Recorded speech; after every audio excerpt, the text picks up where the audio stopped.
Sa video na ito ay pag-uusapan po natin ang isang mainit na usapin dito sa crypto market na hindi po gaanong nabibigyan ng pansin.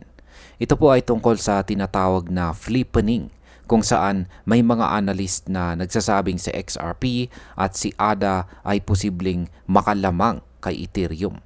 Ang balitang ito ay nagmula po sa mismong post ng Uphold, isang malaking exchange platform na nagbibigay diin sa ideyang ito matapos banggitin ng isang market commentator na parehong handa itong si XRP at si ADA na higitan itong si Ethereum. Kaya yan po ang siyang ating pag-uusapan sa video na ito.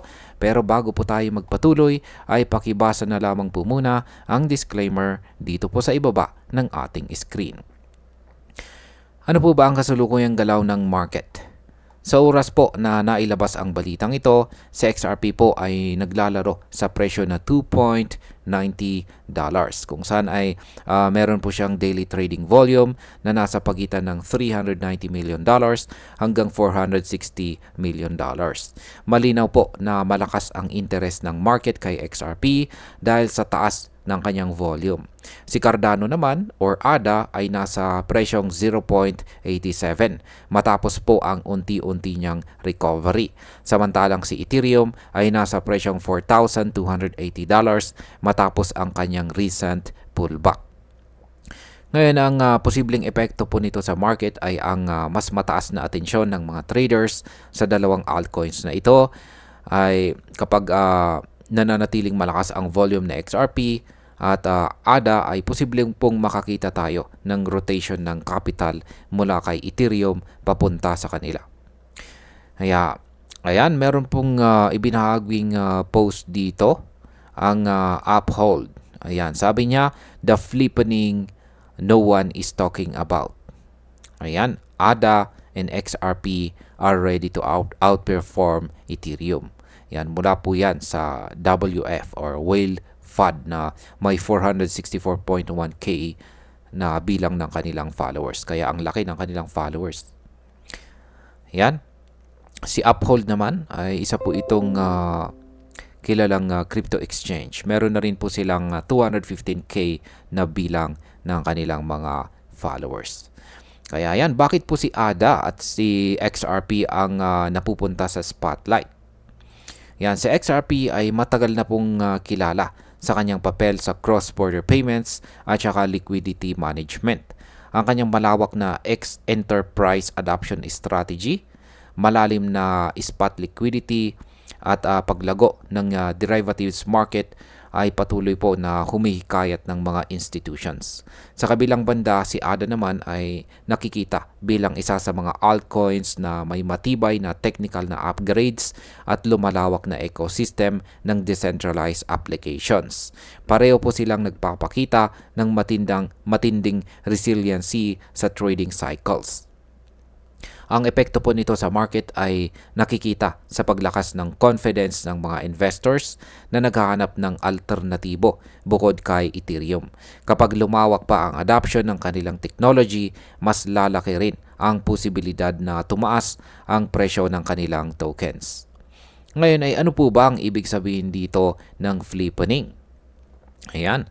Ang salitang flippening ay ginagamit kapag ang isang crypto asset ay nalalampasan ang isa pa sa market capitalization. Noon maraming nagsasabi na posibleng i-flip ni Ethereum si Bitcoin. Pero hindi po ito nangyari. Sa pagkakataong ito, pinag-uusapan kung posibleng makalapit or malampasan ni na XRP at ADA itong si Ethereum. Para mangyari ito, hindi sapat ang short-term rallies. Kailangan po talaga ng sustained capital inflows, tuloy-tuloy na trading volumes at malinaw na paglago sa on-chain activity. Kung magpapatuloy po ang trend na ito, posibleng tumaas pa ang presyo ni XRP at ADA. Pero kung walang sapat na support mula sa capital inflows, mabilis ding babalik ang market sa dating balanse. Ngayon ay ano po ang kakailanganin para malampasan ni XRP at ADA itong si Ethereum? Yan, malaki po ang agwat ng market cap ni Ethereum kumpara sa kanila. Sa kasalukuyan ay nasa mahigit $500 billion ang market cap ni Ethereum. Samantalang si XRP ay nasa paligid ng $170 billion at si ADA naman ay nasa ilalim pa ng $30 billion. Ayan. Para makalipat po or para makalapit po itong sina XRP at ADA kay Ethereum ay kailangan po talaga ng matinding paglago mula sa institutional participation, mas malinaw na regulatory clarity at mabilis na adoption ng kanilang technology. Kung mangyayari ito, tataas po ang kanilang market cap at mas lalakas ang tsansa na maganap ang flippening. Pero sa ngayon, kahit makakita po tayo ng short-term outperformance ni na XRP at ADA, mahirap pa ring malampasan ang overall dominance ni Ethereum. Ang epekto po nito sa market ay maaring makalikha ng temporary rotations kung saan lilipat ang investors sa dalawang altcoins para kumita sa short-term gains. Ngayon ay ano po ba ang ibig sabihin nito para sa mga investors? Ang ginawa ng Uphold ay nagbigay diin sa isang usapan na madalas nakakaligtaan. Sa tuwing pinag-uusapan po ang crypto market, kadalasan ay nakasentro kay Bitcoin at Ethereum. Pero ipinapakita ngayon ni na XRP at ADA na kaya rin nilang magpakita ng matinding lakas at posibleng outperformance. Para sa mga investors, kailangan nilang maunawaan na hindi lahat ng market rotation ay sinyalis ng long-term shift. Kailangang bantayan ang capital inflows, exchange listings, at on-chain utility. Kung lumawak ang adoption, posible itong magdulot ng mas matagal na paglakas ng presyo.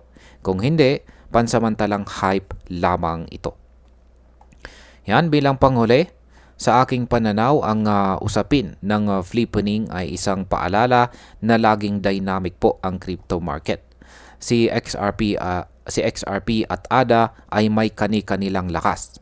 Si XRP ay malakas sa cross-border payments at institutional adoption. Samantalang si ADA naman ay patuloy sa pagpapalawak ng kanyang ecosystem. Ngunit kahit may momentum po sila ngayon, hindi madaling higitan si Ethereum na nananatiling malaki ang market cap. Yan ang kanyang market cap at dominant sa DeFi at saka NFT ecosystem. Ang magandang balita ay nagkakaroon po tayo ng mas maraming pagpipilian bilang mga investors. At kahit hindi pa mangyari ang flippening sa malapit na panahon, nakikita natin na may kakayahan si XRP at si ADA na bigyan ng mas malakas na kompetisyon itong si Ethereum. At ayan, hanggang dito na lamang po tayo sa video na ito mga ka-crypto. Marami pong salamat sa panunood. Ingat po tayo lagi at God bless po sa ating lahat.